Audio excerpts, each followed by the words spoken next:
saya Keisha sebagai host dari podcast dengan tema pengenalan struktur organisasi Himpunan Mahasiswa Akuntansi Universitas Pasundan. Nah, di sini saya nggak sendirian nih, di sebelah saya ada Teteh cantik ini. Boleh dong Teteh memperkenalkan diri dulu. Oke, izin memperkenalkan diri. Nama saya Melanie Maulida. Di sini saya sebagai ketua bidang dari bidang akademik. Oke, izin menjelaskan sedikit dulu nih teman-teman. Bidang akademik itu merupakan bidang yang membantu perihal akademik, advokasi, beasiswa, dan memberikan informasi terkait akademik kepada mahasiswa akuntansi Unpas. Nah, masuk aja teh langsung ke pertanyaan Boleh, pertama. boleh. Oke, apa aja nih teh kegiatan yang dilakukan oleh himpunan mahasiswa akuntansi dalam bidang akademik? Kegiatan yang dilakukan oleh bidang akademik pastinya nggak jauh ya dari hal akademik karena sudah ranahnya gitu. Nah, kegiatan yang ada dalam bidang akademik itu salah satunya ada kegiatan bahas soal yang dimana bahas soal itu tuh biasa dilaksanakan pada saat akan mendekati ujian gitu. Jadi sebelum ujian dilaksanakan, bahas soal itu akan dilakukan, dari bidang akademik itu akan mengadakan bahas soal. Nanti akan mengajarkan sebelum ujian dimulai, mengajarkan ke mahasiswa aktif seperti itu. Lalu ada kegiatan workshop yang dimana workshop ini tuh seperti pelatihan Excel seperti itu. Nah, nanti di dalam kegiatan workshop ini tuh akan ada dijelaskan salah satu materi, misalnya laporan keuangan nih. Terus setelah dijelaskan materi, lalu ada sesi tanya jawab dan kemudian langsung praktik gitu menggunakan Excel. Nah, kemudian ada eh, kegiatan Indonesia Pintar. Nah, kegiatan Indonesia Pintar itu tuh bidang akademik collab sama bidang 3 yaitu pembinaan aparatur organisasi. Nah, collabnya itu waktu di Mabim. Jadi kan pada saat di Mabim tuh materi disampaikan ya. Nah, si Indonesia Pintar ini tuh pertanyaan-pertanyaannya dari materi yang disampaikan di Mabim. Nah, untuk prokernya itu ada proker cerdas cermat. Cerdas cermat itu tuh merupakan eh, adu adu kecepatan, ketangkasan untuk si peserta nanti gitu. Jadi pertanyaan-pertanyaan akan dilontarkan ke peserta dan mereka akan menjawab dan siapa cepat gitu loh. Jadi intinya semua kegiatan akan selalu bersangkutan sama hal akademik Oke. gitu.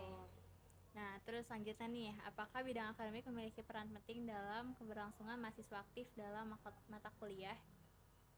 Bidang akademik sangat berperan penting sih ya, tapi tidak sepenuhnya membantu mahasiswa gitu dalam personal akademiknya. Karena kan contohnya tuh kalau misalnya kita kelas nih, kelas atau tugas. Nah, mereka kan pasti ada kelas, ada tugas dari bidang akademik itu hanya membantu mengarahkan dan memberitahukan kayak ayo dong kelas gitu, ayo dong kerjain tugasnya, jangan sampai pokoknya mengingatkan tentang akademiknya gitu. Tapi itu balik lagi ke diri masing-masing ya, ke pribadi mahasiswanya. Kalau misalnya mereka kita udah kasih tahu untuk kelas, untuk kerjakan tugas, tapi mereka tetap kekeh nggak melaksanakan itu, yaitu balik lagi ke merekanya. Cuman di balik itu kan bidang akademik juga pasti membantu gitu, membantu mahasiswa yang mempunyai kendala dalam akademik seperti itu sih.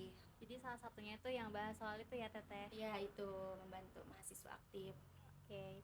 Nah, terus nih tujuan utama dari bidang akademik itu apa sih Teh? Bidang akademik kan merupakan bidang yang ranahnya pada akademik mahasiswa ya. Jadi menyalurkan aspirasi mahasiswa terkait akademik gitu. Nah, jadi nanti bidang akademik tuh membantu mahasiswa yang terkendala misalnya dalam nilai, terus terkendala dalam mata kuliah ya.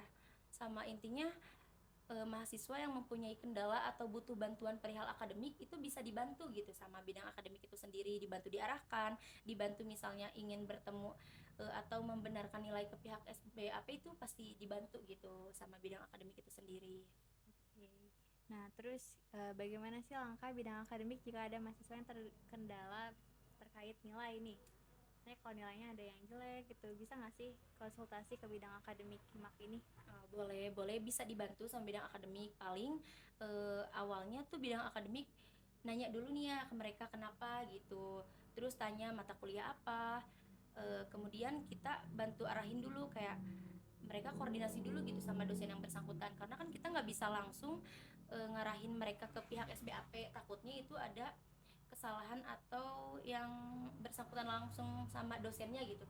Iya. Ya misalnya kalau emang dosennya udah ngasih nilai tapi salah input dari pihak komputer atau SBAP, nah itu dibantu sama sama bagian akademik, itu dibantu ke SBAP, diarahkan kayak dibantu kayak ditanyain gitu, bantu tanyain ini bahwa nilai mahasiswa dengan NRP ini tuh mengalami salah input atau bagaimana atau nggak keluar, nah itu dibantu sama akademik. Tapi kalau misalnya dari pihak SBAP-nya itu emang belum menerima nilai dari dosennya, nah itu eh, pihak bidang akademik itu membantu ke dosen yang bersangkutan gitu, biar si mahasiswa tersebut tuh menyelesaikan dulu gitu tugas-tugas, atau misalnya mereka belum ujian, jarang jarang aktif gitu, jarang kuliah, nah seperti itu paling dibantu sih.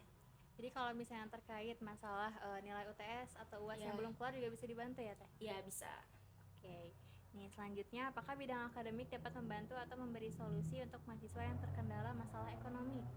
Kalau dalam masalah ekonomi bisa sih, kita biasanya uh, kalau mendekati ujian dari bidang akademik tuh biasanya membuat link Google Form untuk list-list nama mahasiswa yang terkendala dalam masalah ekonomi, terutama dalam mau pembayaran DPP gitu. Dan nanti dari bidang akademik membuat list, jadi membuat JIPOM, nanti si mahasiswa ngisi ngisi JIPOM itu kayak nama, NRP-nya dimasukin gitu, sama si alasan alasan mereka kenapa nih ikut ikut advokasi ini, karena misalnya eh, terkendala gitu masalah ekonominya. Nah itu bisa nanti dibantu gitu sama bidang akademik. Nah setelah itu nanti kita, setelah ada link JIPOM tersebut, kita ngobrol nih sama mahasiswa tersebut, terus kita bantu arahkan ke wakil dekan 2 gitu.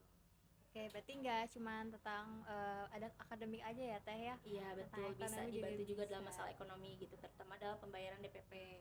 Oke, selanjutnya nih, dalam bidang akademik apakah terdapat pembagian tugas nih Teh? Sudah dijelaskan. Ada sih dalam bidang akademik, terutama ada sekbid ya, yang dimana itu sekretaris bidang tuh membantu berjalannya rapat gitu, rapat rapat bidang tersebut. Nah jadi kalau misal ada surat-surat kayak mendekati kegiatan atau proker, kan kita butuh surat-surat ya kayak gitu, nah itu dibantu sama sekretaris bidang. Nah kemudian ada bendahara bidang, itu mengatur perihal administrasi keuangan, jadi pemasukan dan pengeluaran uang yang ada di bidang akademik itu dibantu sama sekbid. Nah kemudian ada divisi internal dan eksternal, yang dimana divisi internal itu tuh dia tuh membantu perihal dalam lingkungan kampus, di dalam kampus gitu. Jadi kayak yang tadi bahas soal, terus terkendala dalam nilai, itu dibantu sama divisi internal. Nah kalau misalnya di divisi eksternal itu kan di luar kampus ya, nah seperti yang akan mengikuti lomba-lomba, mahasiswa yang ingin lomba-lomba itu tuh dibantu sama pihak eksternal dari bidang akademik. Terus kayak divisi eksternal tuh membantu mencarikan informasi-informasi perihal beasiswa gitu, siapa tahu kan ada mahasiswa yang ingin ikut beasiswa, itu bisa dibantu sama pihak akademik bagian eksternal gitu. Oke. Nah, selanjutnya, bagaimana hubungan akademik dengan bidang lainnya dan bagaimana apabila terjadi miskomunikasi atau kesalahan antar bidang akademik dan bidang lainnya? Hubungan bidang akademik dan bidang lainnya sih bisa dibilang cukup baik ya. Paling dari komunikasinya aja gitu, jangan sampai putus gitu kan antara bidang akademik dengan bidang lainnya.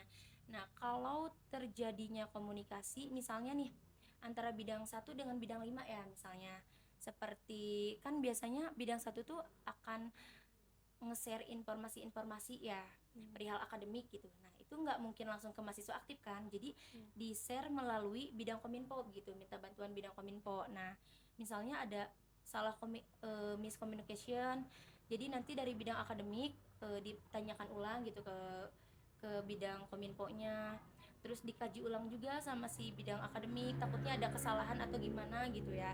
Nah setelah semua selesai dan dibenarkan gitu, nanti bisa sih di-share ulang lagi ke kominfo dan ngomong baik-baik dan minta maaf juga, mungkin dari bidang akademiknya ada kesalahan gitu, nanti minta bantuan ke kominfo untuk di-share ulang gitu ke grup kelas masing-masing angkatan. Oke. Nah, selanjutnya, bagaimana mengatasi bila dalam bidang akademik terdapat staf yang tidak menjalankan tanggung jawabnya? Kalau ada staf yang tidak menjalankan tanggung jawabnya sih, dari aku pribadi ya mungkin aku akan menghubungi orang tersebut secara personal dulu gitu.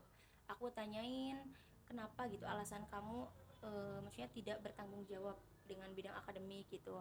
Nah, setelah itu mungkin kita ngobrol baik-baik dan kita akan mencari solusi yang terbaik gitu untuk kedepannya, untuk biar biar orang tersebut tuh bisa bisa apa ya, bisa bertanggung jawab gitu akan kedepannya gitu di bidang akademik sendiri. Tapi Tuh. sejauh ini nggak ada kan teh? Alhamdulillah sih, mungkin ada Alhamdulillah. sedikit-sedikit yang karena komunikasi kali ya, yang kurang komunikasi gitu sih. Oke. Nah, terus bagaimana cara staf untuk memaksimalkan pencapaian tujuan bidang akademik?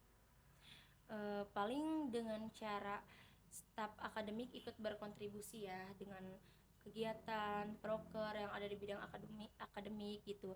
Mereka kayak ikut berpartisipasi lah dalam segala kegiatan tersebut gitu, saling bantu satu sama lain, kerjasama satu sama lain, saling backup juga gitu kalau misalnya seperti tugas sekbitnya lagi nggak bisa tapi dibantu sama bandbit, begitupun sama yang lain gitu, staf yang lain, paling itu sih. Oke. Bagaimana cara Teteh sebagai kabit akademik dalam menjaga solidaritas dengan kabit-kabit lainnya nih Teh?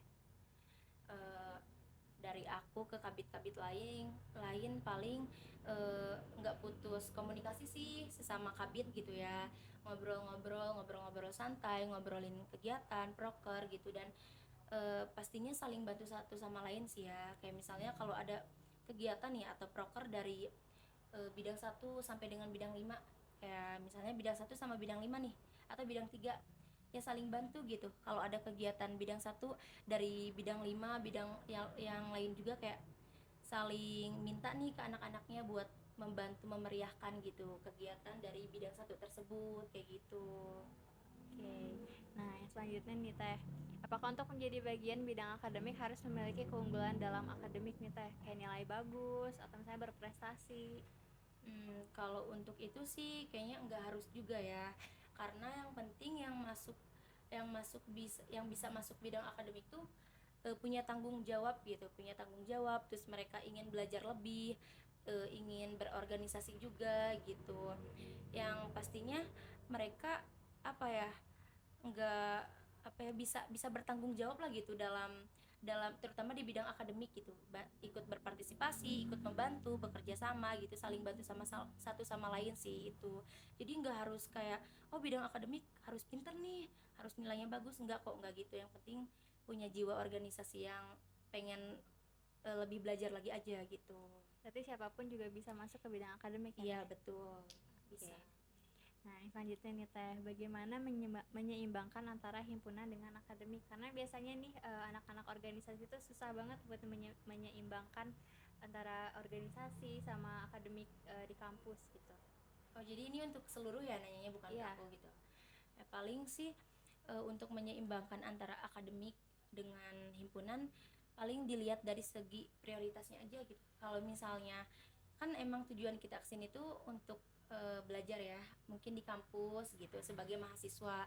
Nah, jadi kalau misalnya ada yang lebih penting akademik dulu nih, ya udah utamain dulu aja mereka akademik gitu.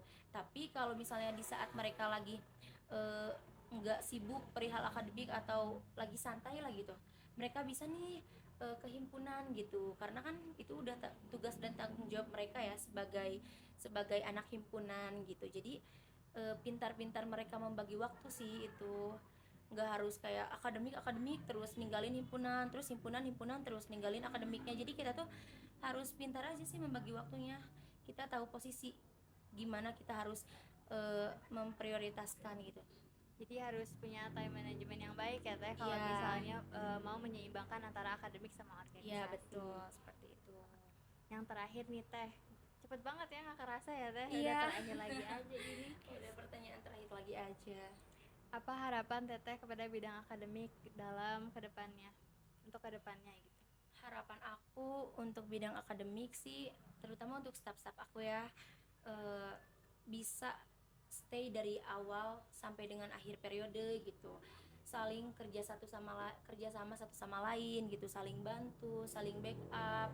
Terus semoga segala kegiatan dan proker yang udah dilaksanakan, yang ya maksudnya apa yang udah direncanakan gitu sama bidang akademik semoga bisa lancar, bisa terjalan gitu ya dengan baik.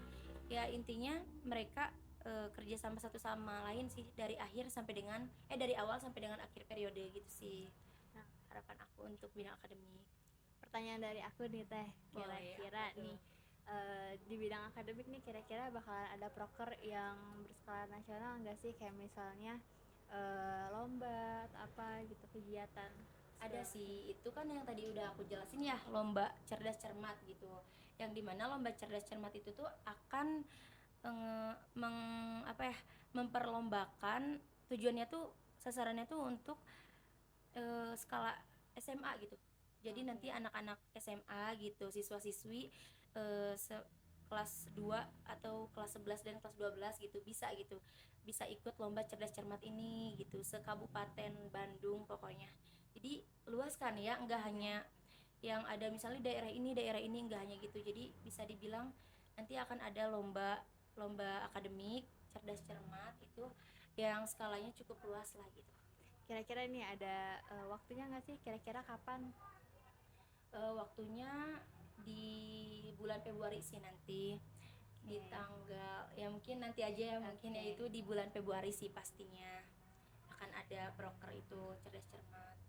Nah, kira-kira ada pesan-pesan gak sih dari Teteh buat penonton gitu? Mungkin buat maba-maba nih yang sekiranya tertarik buat masuk HIMAK, atau apalagi buat bidang satu akademik gitu. Ya boleh nih ya, maksudnya yang minat buat akademik, buat masuk HIMAK terutama di bidang akademik, boleh chat aja gitu ke aku atau nanya-nanya juga ke staf di bidang akademik gitu. Boleh tanya-tanya dulu gimana sih akademik gitu, terus ngapain aja di bidang akademik kayak gitu sih. Boleh boleh banget langsung tanyain aja ke bidang akademik gitu.